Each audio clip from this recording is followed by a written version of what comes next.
नाही, कालच्या पत्रकार परिषदेत सन्माननीय राजसाहेबांनी भूमिका मांडलेली आहे.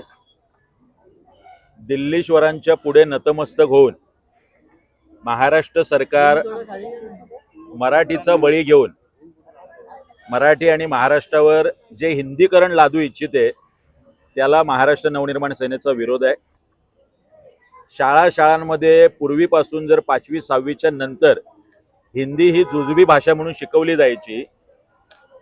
न्यू एज्युकेशन पॉलिसीमध्ये ज्याला आपण MEP म्हणतो, राष्ट्रीय शैक्षणिक धोरण म्हणतो, त्याच्यातही कुठेही हिंदीचा आग्रह नाही.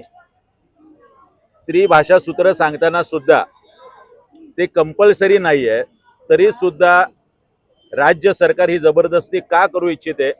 आज आम्ही शाळा संस्थाचालक आणि शाळाचे मुख्याध्यापक यांना आज भेटून निवेदन सन्माननीय राजसाहेबांचं पत्र दिलेलं आहे आणि त्यांना सांगितलं की या गोष्टीला एक संस्थाचालक मुख्याध्यापक म्हणून आपणही विरोध करावा. आज अत्यंत शांतपणे आम्ही प्राचार्यांना निवेदन दिलेलं आहे.